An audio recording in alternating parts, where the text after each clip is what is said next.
Okay, so this was a very intense movie. Afterwards, it's just a very heavy feeling. Talk about reading the script and your kind of emotional feeling towards it. First of all, I knew the story before. I'm an Israeli, so we learned about it since we were kids.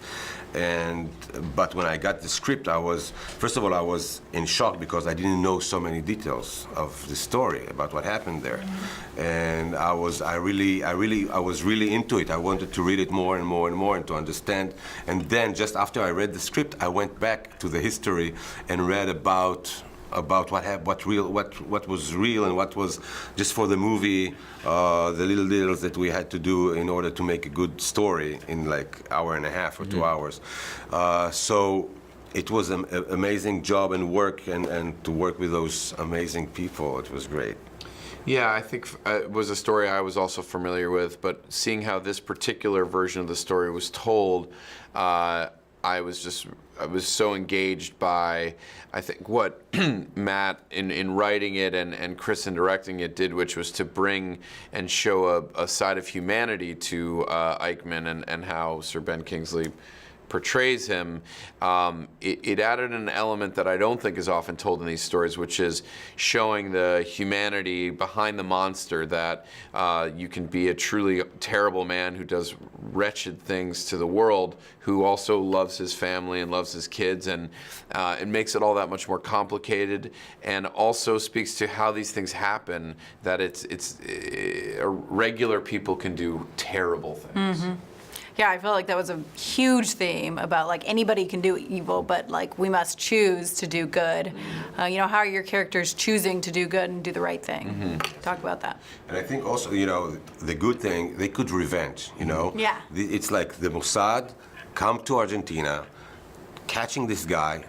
Now they have 10 days to wait in a little small house and with this guy. It was very hard for those people to stay with him because it was meaningful for them, and they could just kill him and revenge, but they decided to go back to Israel to bring him to trial, and also to danger themselves in order to bring him to justice in Israel. Why did they think that the trial was so important? Because they wanted to know that the Jewish people, the Holocaust survivors, will see what was there, to bring this person to talk about it, to speak about it. And in Israel in those days, there were theaters were open, tickets were people were buying tickets to see it on a big screen. The trial, it was like a big event. It was like a big trial in Israel. It was.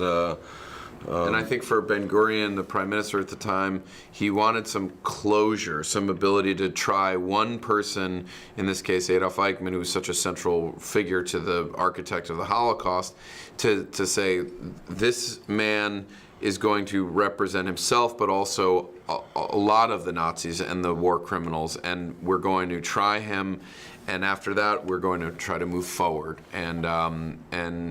So it's an incredibly important case and a narrative story for any number of reasons. Oh, for sure. I had an interesting experience because my mom is Argentine, and she was there during the time, and her parents left during Perón because he was like a Nazi sympathizer and all this stuff.